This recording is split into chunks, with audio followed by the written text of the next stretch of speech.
ભારતની કૂટનીતિ જીત 46,000 મેટ્રિક ટનથી વધુનો એલપીજીનો બીજો જથ્થો લઈ નંદાદેવી પહોંચ્યું. ગુજરાતના દ્વારકાના વાડીનાર પોર્ટ. એલપીજીની ખેપથી દેશના ગેસ ભંડારમાં વૃદ્ધિ થવાની આશા, તો સંગ્રહખોરી અને કાળાબજારી રોકવા માટે સરકાર પ્રયત્નશીલ.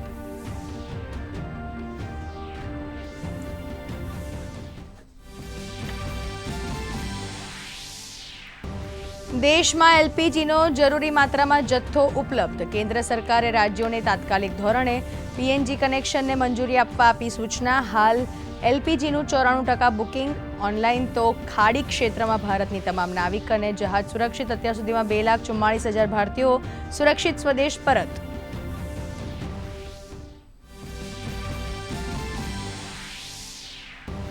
ઈરાનના સુરક્ષા પ્રમુખ અલી રાનીઝારી અને અર્ધ સૈન્ય પ્રમુખ સુલેમાનીને મૌર્યાના ઇઝરાયેલનો દાવો. તહેરાન તરફથી કોઈ પુષ્ટિ નહીં. પશ્ચિમ એશિયા સંઘર્ષના 18મા દિવસે પણ ખાડી દેશોમાં અમેરિકી ઠેકાણાઓ પર ઈરાનના હુમલા યથાવત.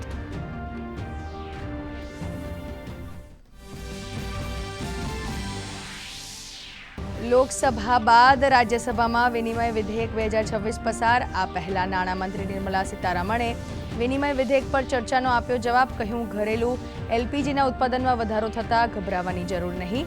તો પશ્ચિમ એશિયાના ઘટનાક્રમ વચ્ચે રાજનીતિ કરતા વિપક્ષ પર નાણામંત્રીએ કર્યા પ્રહાર.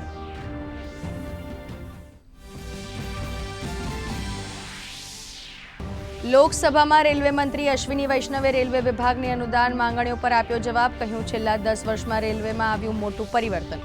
કવચ સિસ્ટમ ખૂબ ઝડપથી કરશે લાગુ. તો લોકોની સુરક્ષાને ગણાવી પ્રાથમિકતા.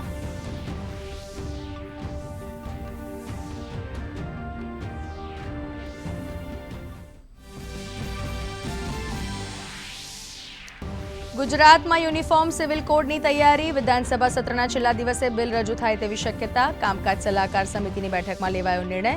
નિવૃત્ત ન્યાયાધીશ રંજના દેસાઈએ યુસીસીનો ડ્રાફ્ટ રિપોર્ટ મુખ્યમંત્રી ભૂપેન્દ્ર પટેલને કર્યો સુપરત.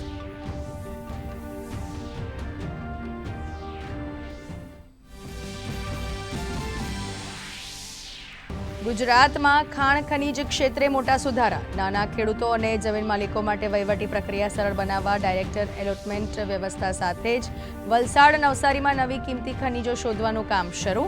વિધાનસભામાં ખાણ ખનીજ વિભાગનું 366.889 કરોડનું બજેટ પસાર.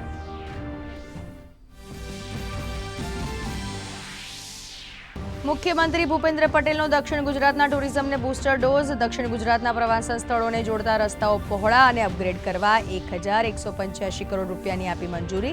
તો સૌથી વધારે વિદેશી પ્રવાસીઓને આકર્ષવામાં ગુજરાત દેશભરમાં 3જા નંબરે.